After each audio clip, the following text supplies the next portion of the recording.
আয়াতে কারিমে আল্লাহ তাআলা বলেন, ওয়া ইলাহুকুম ইলাহুম ওয়াহিদ। আল্লাহ তাআলা দুনিয়াবাসীকে লক্ষ্য করে বলেন, আর তোমাদের ইলাহ, তোমাদের উপাসনার উপযুক্ত একমাত্র আল্লাহ, তিনি একজনই। লা ইলাহা ইল্লা হুয়ার রহমানুর রহিম। তিনি ব্যতীত রহমান আর রহিম, মহান দয়ালু ক্ষমাশীল আর কেহই নাই। এর পরের আয়াতে আল্লাহ তাআলা বলেন, ইন্না ফি খালকিস সামাওয়াতি ওয়াল আরদি। নিঃসন্দেহে আসমান ও জমিনের সৃষ্টিতে, ওয়াখতিলাফিল লাইলি ওয়ান নাহার, এবং দিবা রাত্রির বিবর্তনে বা দিবা রাত্রির আগমনে, ওয়াল ফুলকিল্লাতী তাজরি ফিল বাহরি বিমা ইয়ানফাউন নাস, এবং জাহাজ বা নৌকা সমূহে যা সমুদ্রে চলাচল করে মানুষের পণ্য দ্রব্য নিয়ে, এতে ওয়ামা আনজালাল্লাহু মিনাস সামা, এবং ওই পানিতে যা আল্লাহ তাআলা আসমান থেকে বর্ষণ করেন। এরপরে ফাআহইয়া বিহিল আরদা বাদা মাউতিহা, এবং সে পানির মাধ্যমে তিনি অনুর্বর জমিনকে সতেজ করেন। এর মধ্যে রয়েছে ওয়াবাসসা ফিহা মিন কুল্লি দাব্বাহ, এবং আল্লাহ তাআলা পৃথিবীতে অসংখ্য প্রাণীকে বিচরণ করার ক্ষমতা দিয়েছেন এগুলোতে। ওয়া তাসরিফির রিয়াহি, এবং বায়ুরাশি, বায়ুমণ্ডলের বিবর্তনে, পরিবর্তনের মধ্যে। ওয়াসসাহাবিল মুসাখখারি বাইনাস সামাই ওয়াল আরদ, এবং মেঘমালা যা আসমান ও জমিনের মধ্যে আবদ্ধ আছে, এগুলোতে লাআয়াতিল লিকাওমি ইয়াকিলুন, নিদর্শন রয়েছে ওই লোকদের জন্য যারা জ্ঞানী। তো আমরা আয়াত দুটির অর্থ এমাত্র শ্রবণ করছি। আয়াতের তাফসীর শোনার আগে আমরা একটা ঘটনা শুনি, শিক্ষণীয় একটি ঘটনা। আয়াতগুলোতে আমরা এটাই বুঝতে পেরেছি যে কিছু কিছু বিশেষ ক্ষমতা আছে যেগুলো আল্লাহ ব্যতীত অন্য কেউ পারে না। যেমন মেঘমালাকে আসমান এবং জমিনের মাঝখানে আবদ্ধ রাখা পৃথিবীর কোনো বিজ্ঞানিক পারবে না। দিবা রাত্রির যে পরিবর্তন আল্লাহ করে থাকেন, পৃথিবীর সমস্ত বিজ্ঞানিক মিলেও যদি সময়টাকে সামান্য চেঞ্জ করতে চায়, পারবে না। এরপরে আল্লাহ তাআলা এই যে আবহাওয়ার পরিবর্তন ঘটান, এক সময় বাতাসে ঘর ভরে তছনছ হয়ে যায়, এক সময় শান্ত পরিবেশ। যদি হাজারো বিজ্ঞানিক চেষ্টা করে যে গজব আল্লাহ দিবেন, এটাকে বাধা প্রদান করতে পারবে না। এই সবগুলোর মধ্যে রয়েছে নিদর্শন তার আল্লাহ তাআলার জ্ঞানীদের জন্য। এরকম বিভিন্ন সময় বিভিন্ন পরিবর্তন আমরা দেখতে পাই। এই পরিবর্তনগুলো আল্লাহ এই জন্যই করেন যে আল্লাহ তাআলা দেখাতে চান যে সার্বভৌম এবং সকল ক্ষমতা কার হাতে? আল্লাহ তাআলার হাতে। দেখেন, এই যে আমরা মানুষ, এক সময় সুস্থ, এক সময় অসুস্থ। এই যে সুস্থতা আর অসুস্থতার পরিবর্তনটা কার পক্ষ থেকে হয়ে থাকে? আল্লাহ তাআলার পক্ষ থেকে হয়ে থাকে। একজন এমন অসুস্থ, সে নিজেই ভাবে যে আমি যদি মরে যেতাম ভালো হইতো, আমার জন্য কত টাকা খরচ হচ্ছে, হাসপাতালে বেডে অনেক সে কষ্টে কাতরাতেছে, সে মরে না। আর একজন সুস্থ মানুষ মরে কিনা? এটা কার হাতে? আল্লাহ তাআলার হাতে। একজন মানুষ হাজারো চেষ্টা করে সুস্থ থাকার জন্য, কিন্তু সুস্থ থাকতে পারে না। আর একজন ধুলাবাড়িতে পড়ে থাকে, কিন্তু কি হয়? অসুস্থ। এর জ্যান্ত একটা প্রমাণ আপনার করতে মনে দেখেন, একটা মেয়ে আছে, মহিলা, নাম আঁখি, তাই আছে না? এখন ডাক্তারদের যে পরামর্শ যে ধুলাবালি, ময়লা আবর্জনা শরীরে থাকা যাবে না, বিভিন্ন জীবাণু তৈরি হবে।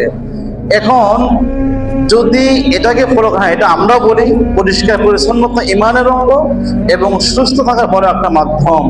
কিন্তু এই আখি পাগলা যে নোংরা হয়ে থাকে, বিজ্ঞানিক এবং দার্শনিক ডাক্তারদের পরামর্শ না, যত 3 দিনও বাঁচার কথা না। কথা ঠিক কিনা বলেন?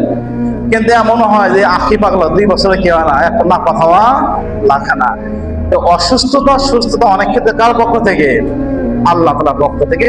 মানুষকে আল্লাহ সুস্থ রাখেন পরীক্ষা করার জন্য, আবার অনেক সময় অসুস্থ দেন পরীক্ষা করার জন্য।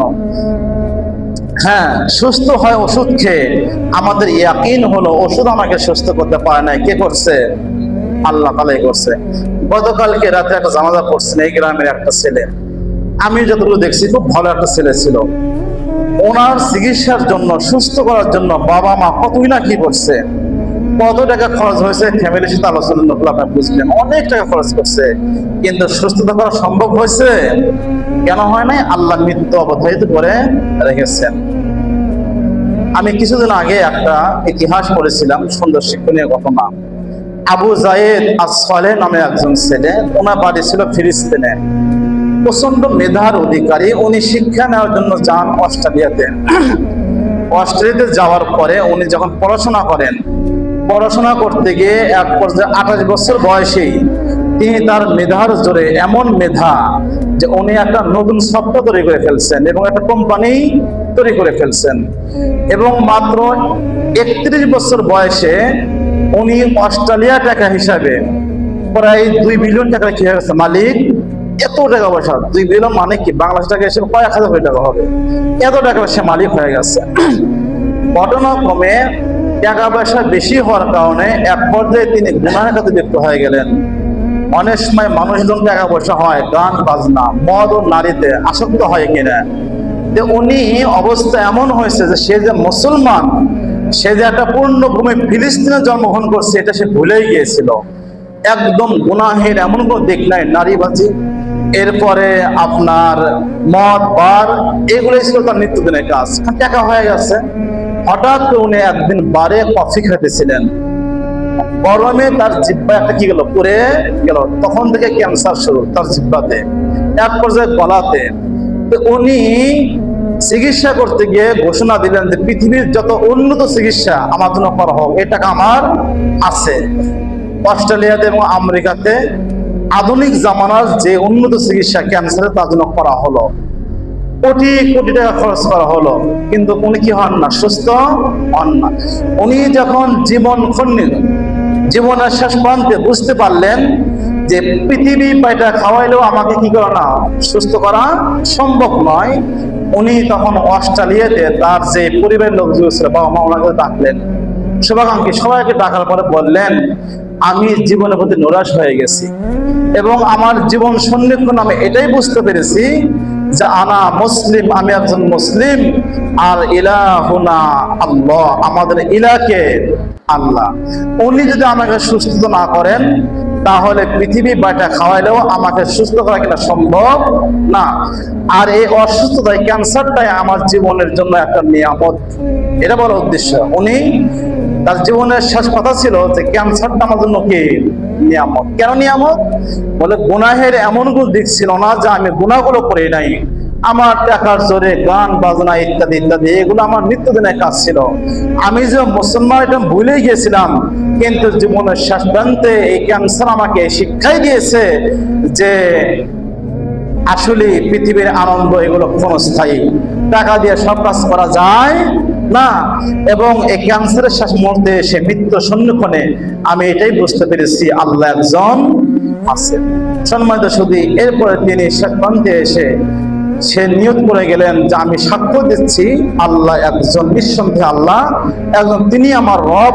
অতীতে যে ভুলগুলো সে করলো ক্ষমা চাইলো এবং একদম লিখিতভাবে তার হাজার হাজার কোটি টাকাকে সে বিভিন্ন দাতব্য সংস্থা এবং যারা আছে রিফিউজি মানুষ, ওনাদেরকে কি বললেন, দান করে যান। সম্মানিত সুধী, এই ঘটনা বলার দ্বারা আমার উদ্দেশ্য হলো এটা, সুস্থতা দেওয়ার মালিককে আল্লাহ। আপনি যদি এমন রোগে অসুস্থ হন, দেখবেন সারা দুনিয়া উন্নত যে চিকিৎসাগুলো ছিল আপনি করছেন, সুস্থ হতে পারবেন। আবার একজন দেখবেন চিকিৎসা করা লাগে না, কোনো মতে দিয়ে একটা নাফা খাইছে, কি হয়ে গেছে, সুস্থ হয়ে গেছে। এটা তো আল্লাহ করে থাকেন। এই যে সুস্থ থেকে অসুস্থতা, অসুস্থ থেকে সুস্থতা, ধনী থেকে গরিব, গরিব থেকে ধনী, এই যে বিবর্তন গুলো, এই পরিবর্তন কে করেন? আল্লাহ তাআলা করেন। এই বিশ্বাস রাখা একজন মুমিনের নৈতিক দায়িত্ব। আমি কোরআনের কারিম থেকে যে আয়াত তেলাওয়াত করছি, আয়াতে কারিমে আল্লাহ তাআলা বলেন ওয়া ইলাহুকুম ইলাহুন ওয়াহিদ, আর তোমাদের ইলাহ, তোমাদের উপাস্য কয়জন? একমাত্র একজন, উনি হলেন আল্লাহ তাআলা। লা ইলাহা ইল্লা হুয়ার রহমানুর রহিম, আর নিঃসন্দেহে তিনি ব্যতীত রহমান আর রহিম কেউ হতে পারে না। এই আয়াতে আল্লাহ তাআলা আমাদেরকে তার একত্ববাদ তাওহীদের শিক্ষা দিলেন, যে তিনি এমন একজন অধিপতি যে উনি ব্যতীত ক্ষমতার অধিকারী আর কারোর হাতেই নাই। তিনি রহমান, তিনি রহিম। আমাদের জ্ঞানও এই কথাই বলে। আমরা যখন গবেষণা করব তখন জ্ঞান এ কথা পরিষ্কার করে দিবে যে আল্লাহ কয়জন? একজন। এ কথাই আল্লাহ তাআলা কোরআনুল কারীম অন্য জায়গায় বলছেন যে যারা নাস্তিক, যারা ভাবে, যারা মুশরিক, যারা কাফের, তারা বিভিন্ন প্রতিমার পূজা করে। কেন করে? বলে এগুলোও ইলাহ। পরে একটু ভাবে দেখুক, লাউ কানা ফীহিমা আলিহাতুন ইল্লাল্লাহু লাফাসাদাতা, তারা কেন ভাবে না যে আসমান জমিনে যদি একাধিক ইলাহ হতো এটা মুহূর্তে ধ্বংস হয়ে যেত? কেন ধ্বংস হতো? আপনি একটু খেয়াল করে দেখেন, যুক্তির কথা। বাংলাদেশ ছোট একটা দেশ, এই দেশেরই ক্ষমতা নেওয়ার জন্য গন্ডগোল বাজে কিনা? দলে দলে গন্ডগোল, মাঝে মধ্যে রক্তপাত হয়। কেন হয়? ক্ষমতা। আমি ক্ষমতা চাই। সাধারণ একটা দেশের ক্ষমতা নেওয়ার জন্যই যদি দলে দলে এত মারামারি হানাহানি হয়, এত রক্তপাত হয়, এই মহাবিশ্বের শুধু বাংলাদেশ নয়, এই মানে স্থলভাগ, জলভাগ, মহাশূন্য যা দেখি আর না দেখি, পুরা মহাবিশ্ব বলতে যা বোঝায়, এই মহাবিশ্ব পরিচালনার জন্য যদি একাধিক ইলাহ থাকতো, গন্ডগোল বাঁচত কিনা? ক্ষমতা নাকি গন্ডগোল বেজে যেত। একজন বলতো যে আমি এখন কি দিব? সুন্দর আবহাওয়া দিব। আর একজন বলতো ঝড় তখন শেষ করে দাও। আর একজন বলতো আজকে আমরা বৃষ্টি চাই, আর এক দল বলতো আজকে সুন্দর আবহাওয়া চাই। এরকম বিভিন্ন ঝামেলা নিয়ে গন্ডগোল হইতেই থাকতো। তো আমাদের যুক্তিও শিক্ষা দেয় ইলা মাত্র একজন, ইলা মাত্র একজন। ইন্নাল কুওয়াতা লিল্লাহি জামিআ, এবং তিনি এমন ইলা, এমন আল্লাহ যে সমস্ত ক্ষমতা তার হাত থেকেই হয়ে থাকে। তো আল্লাহ তাআলা যখন এই আয়াতটা অবতীর্ণ করলেন, ইলাহুকুম ইলাহুন ওয়াহিদ, তোমাদের ইলাহ একজন, তোমাদের আল্লাহ কয়জন? বলেন একজন। এই আয়াত অবতীর্ণ হওয়ার পরে আরবের যারা নাস্তিক ছিল তৎকালীন জামানার, যারা মুশরিক ছিল, যারা কাফের ছিল, এই তিন দলের পক্ষ থেকে, নাস্তিক, মুশরিক এবং কাফের, ওনাদের পক্ষ থেকে বলা হইল, কি বলা হইল? যে এটা কিভাবে সম্ভব যে এই মহাবিশ্ব পরিচালনার জন্য মাত্র একজন ইলাহ দরকার? একজন ইলাহ সারা পৃথিবীকে পরিচালনা করেন, এটা কিভাবে সম্ভব? এই প্রশ্ন কারা ছড়িয়ে দিল? নাস্তিকরা ছড়িয়ে দিল।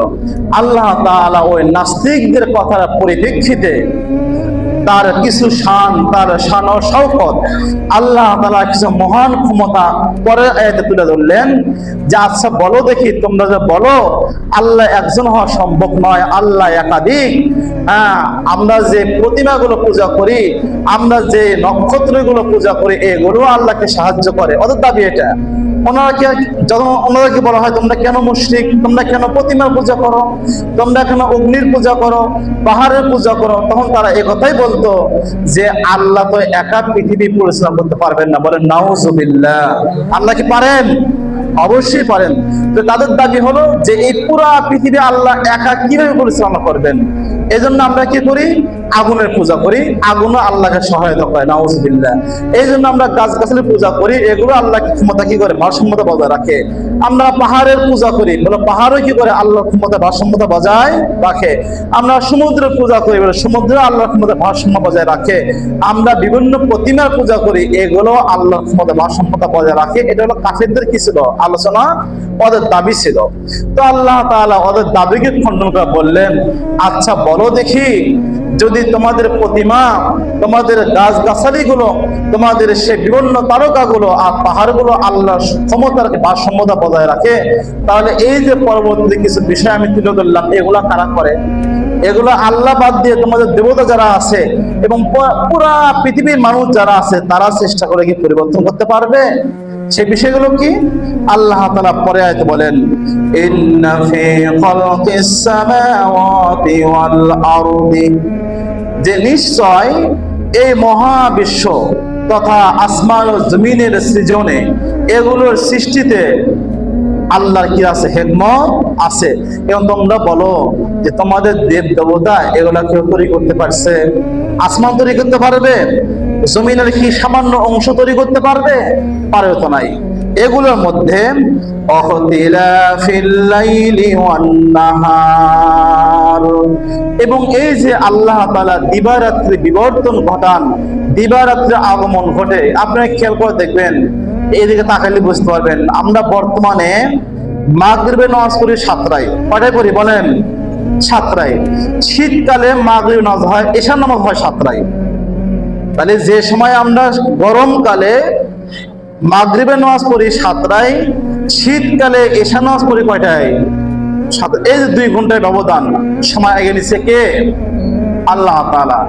গ্রীষ্মকালে সূর্য উদয় হয় 5টা 12 পর্যন্ত, আবার শীতকালে সূর্য উদয় হয় কয়ে? প্রায় 6:45-7টার কাছাকাছি। এই যে গরমকালে আর শীতকালের সময়ের মধ্যে প্রায় 2.5 ঘন্টা ডিফারেন্স, ব্যবধান। এখন আপনারা বলেন, পৃথিবীর এমন কোনো গবেষক কি আছে যে সময়টাকে পরিবর্তন করতে পারে? পারে কি? পারে না। যদি পারতো, আবহাওয়াকে পরিবর্তন করতে পারতো, সময়টাকে পরিবর্তন করতে পারতো, তাহলে তো আমাদের দেশে যখন গরম, আমরা সকলেই কি করতাম? প্রযুক্তির মাধ্যমে সময়টাকে ঠান্ডা করে নিতাম। ইউরোপের দেশগুলো, আপনার কিছুদিন আগে পত্রিকায় দেখছেন যে ইউরোপে ঠান্ডা, প্রচন্ড ঠান্ডা পড়ে, এমন ঠান্ডায় সব কিছু বরফ হয়ে যায়, আইস হয়ে যায়। সেই ইউরোপে 2 মাস এত প্রচন্ড গরম, যে গরমে ইউরোপে প্রায় এই বছর 10,000 মানুষ কি গেছে? গরমে স্ট্রোক করে মারা গেছে। প্রচন্ড গরম ছিল, বিগত শতাব্দীর মধ্যে অন্যতম গরম। এখন ইউরোপবাসী যারা অত্যন্ত মেধাবী, তারা বিভিন্ন বিষয়ে প্রযুক্তিতে তারা অগ্রগামী, ওরা কি সে গরম আবহাওয়াকে ঠান্ডা আবহাওয়ায় পরিবর্তন করতে পেরেছে? পারে না। সময়টাকে পরিবর্তন করতে পারে নাই।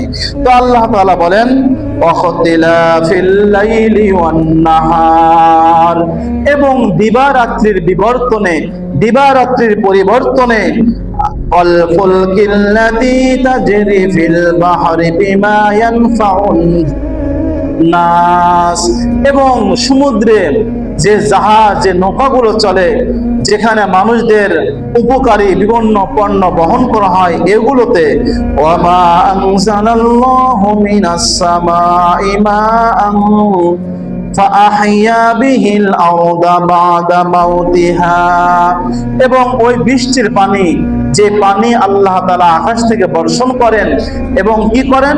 এই পানির মাধ্যমে অনুর্বর জমি, যে জমিন মরে গিয়েছিল চৈত মাসে, বৈশাখ মাসে, আল্লাহ বৃষ্টির মাধ্যমে জমিটাকে সতেজ করেন, সরল করেন। করেন কিনা বলেন? করেন। সম্মানিত হাজিরিন, খেয়াল করবেন, আল্লাহ তাআলা যদি বৃষ্টিকে বন্ধ করে দেন, বৃষ্টি কয়েক বছর না হয়, তাহলে কি পৃথিবীর যে পানি আমরা ব্যবহার করতে পারি, এই পানি আর পাবো? পাওয়া সম্ভব হবে? জমিনের নিচে যে পানিগুলো আছে, আমরা যে পানি পান করি, স্তর অনেক নিচে নামা যাবে। আল্লাহ সূরা মুলকের শেষ আয়াতে কথা বলছেন যে তোমাদের মধ্যে কারো কি ক্ষমতা আছে আল্লাহ তাআলা যে পানির লেয়ারকে অনেক নিচে নামিয়ে দেয়, সে পানির লেয়ারকে উঁচু করতে পারবে? এই ক্ষমতা কারো আছে? এই ক্ষমতা কারোই নাই।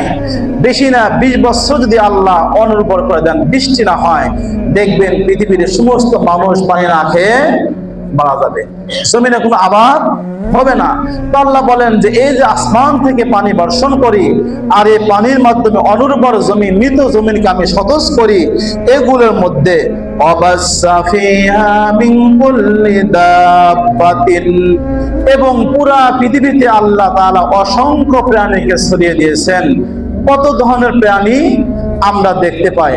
আমরা সচক্ষে যে প্রাণীগুলো দেখি, বাস্তব হলো বৈজ্ঞানিক গবেষণা অনুযায়ী বলি যে সর্বোচ্চ 10,000 ভাগের 1 ভাগ, 10,000 ভাগের 1 ভাগ প্রাণী আমাদের চোখে দেখা কি হয়? সম্ভব হয়। বাকি 9,999 ভাগ আমরা দেখতে পারি না।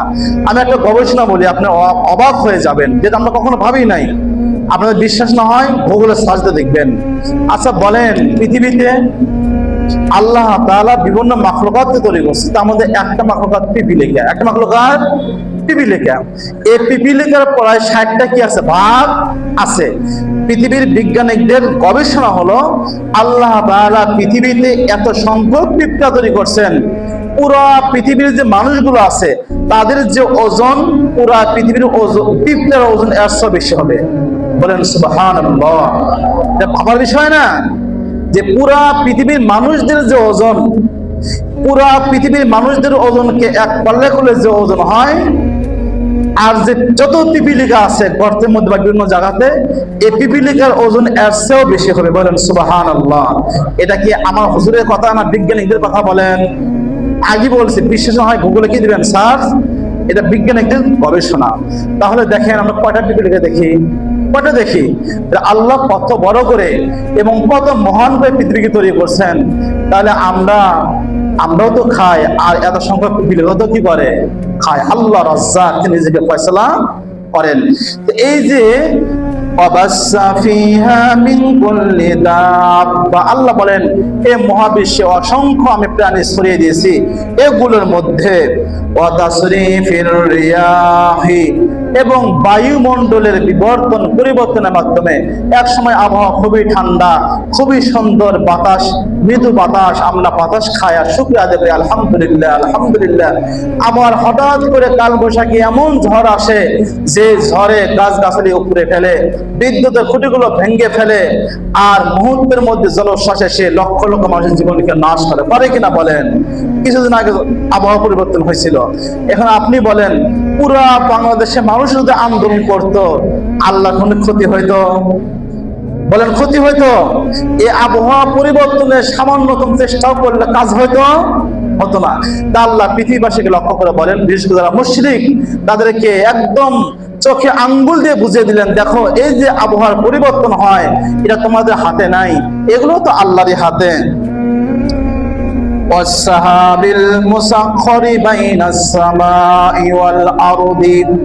এবং এই যে মেঘমালা যেগুলো আল্লাহ আসমান ও জমিনের মাঝখানে ভাসিয়ে রেখেছেন, আল্লাহ আদেশ হয় বৃষ্টি হয়, আদেশ হয় বৃষ্টি হয় না। এক সময় মানুষ বৃষ্টিতে একদম ক্লান্ত হয়ে পড়ে, কেমন যেন খারাপ লাগে, আর এক সময় খরার কারণে দোয়া করে, আল্লাহ বৃষ্টি দাও, বৃষ্টি দাও। এগুলো তোমাদের হাতে নাই, কারণ তোমাদের হাতে থাকলে তো তোমরা সুইচ টিপ দিয়ে মন মতন কি বলতে বৃষ্টি দিতে।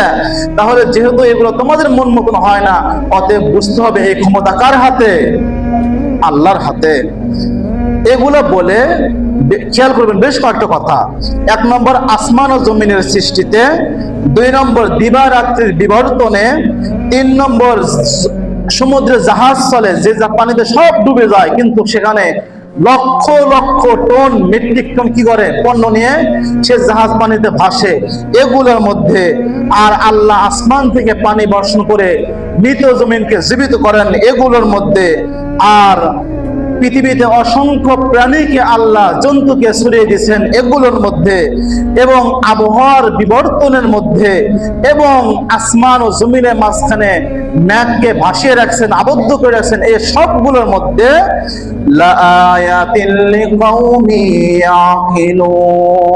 যারা বোঝে, যাদের অন্তরে আল্লাহর ভয় আছে, তাদের জন্য রয়েছে নিদর্শন। তাদের জন্য রয়েছে কি? নিদর্শন। তারা যদি কথা বুঝতো যে এগুলো এমনি হতে পারে না, এগুলো একজন ঘটান, তাহলে মানুষ কখনো মুশরিক থাকতো না, মানুষ কখনো নাস্তিক হতো না, মানুষ কখনো কাফের হতো না, তার অন্তরে ভয় হতো না। এই সবগুলো আল্লাহ করেন, অতএব আল্লাহর কাছে আমাকে যেতেই হবে। সম্মানিত সুধী, একজন মহিলা মানুষ উনি করতেন চরকি ঘুরাতেন। চরকি বোঝেন? ওই বিভিন্ন বাড়িতে কি বলে, জোলা বাড়িতে চরকি ঘুরাতেন। এমন একজন মহিলা মানুষকে একজন জিজ্ঞাসা করলো যে আচ্ছা তুমি বলো দেখি, এই যে তোমরা মুসলমান, কিন্তু তুমি বললো তোমরা যে বলো যে এই পুরা পৃথিবী আল্লাহ কি করেন? পরিচালনা করেন, আল্লাহ ছাড়া কিছুই হয় না। ইন্নাল কুওয়াতা লিল্লাহি জামিআ, তোমাদের আকীদা বিশ্বাস পুরা পৃথিবীর সমস্ত জিনিস আল্লাহর পক্ষ থেকে হয়ে থাকে। আচ্ছা তুমি এই কথার সপক্ষে একটা শক্ত দলিল দাও। একজন নাস্তিক কি করলো? একজন এরকম মেয়ে যে চরকি ঘোরায়, সাধারণ মেয়ে, পড়াশোনাও করে নাই, টাকা পয়সাও নাই, একদম অনাক্ষরে একটা মহিলাকে কি বলছে তোমরা যে বলো ইন্নাল কুওয়াতা লিল্লাহি জামিয়া, সব কিছু আল্লাহর পক্ষ থেকে হয়, আল্লাহ নাকি মহাবিশ্ব পরিচালনা করেন। এই তোমার কথা, তোমার এই দাবির প্রেক্ষিতে একটা যুক্তি পেশ করো।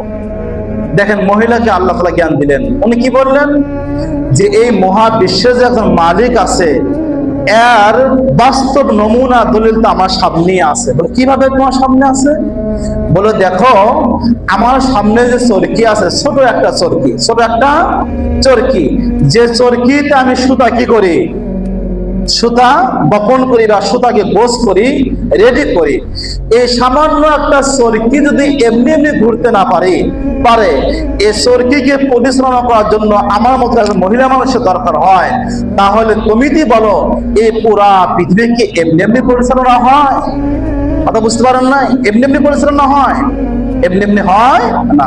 উনি এটাই বোঝালেন সামান্য চরকি যদি একা না করে পুরা পৃথিবী একা ঘুরতে পারে না, পুরা পৃথিবী একা পরিচালনা হতে পারে না। সম্মানিত সুধী, এগুলো বলা মাকসাদ হলো আমরা যখন গবেষণা করবো না পৃথিবীর একা কিছুই হয় না, আমার সুখ আল্লাহর পক্ষ থেকে, আমার দুঃখ আল্লাহর পক্ষ থেকে, আমি সুস্থ হই এটাও আল্লাহর পক্ষ থেকে, আমি অসুস্থ হয়ে পড়ছি এটাও আল্লাহর পক্ষ থেকে, দিন রাত এটা আসে আল্লাহর পক্ষ থেকে, দিন রাত ছোট হয় বড় হয় এটাও আল্লাহর পক্ষ থেকে, একসময় আবহাওয়া গরম একসময় ঠান্ডা এটাও আল্লাহর পক্ষ থেকে, একসময় সুন্দর আবহাওয়া একসময় মেঘাচ্ছন্ন এটা কার পক্ষ থেকে? আল্লাহর পক্ষ থেকে।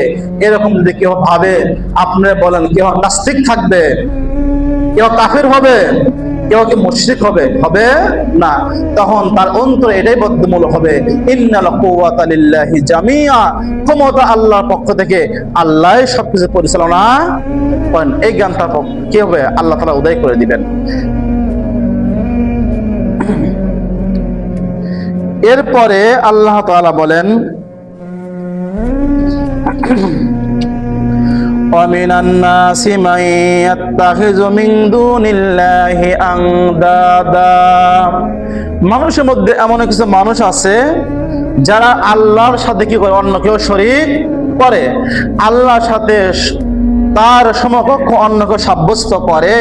ইউহিব্বুনাহুম কাহুব্বিল্লাহ, এবং তারা কি করে বলে তারা ওদেরকেও যাদেরকে শরীক করলো এমনই ভালোবাসে যেরকম ভালোবাসা আল্লাহকে আবশ্যক।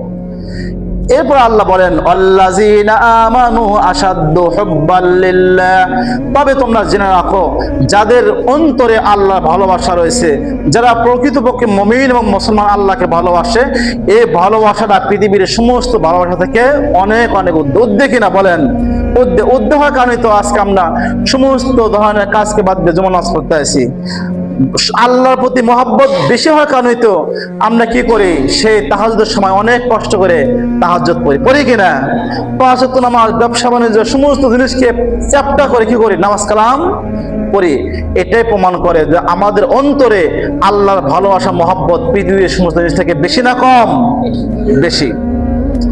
আল্লাহ তাআলা বলেন ওয়ালাউ ইয়ারাল্লাযীনা যালামু ইয ইয়ারাউনাল আযাব, যারা নিজেদের নফসের উপর জুলুম করেছে, অন্যায় কাজ করে, গুনাহের কাজ করে, যাদের অন্তরে আল্লাহর মহব্বত এখনো বদ্ধমূল হয় নাই, এই লোকগুলো যদি আল্লাহর আযাবকে প্রত্যক্ষ করতো, দেখতো, তাহলে এই কথা বলতে বাধ্য হতো আন্নাল কুওয়াতা লিল্লাহি জামিআ, তখন তারা বুঝতো আর এই কথাই বলতো নিঃসন্দেহে ক্ষমতাকার আল্লাহ তাআলা, উনি সবকিছুর মালিক।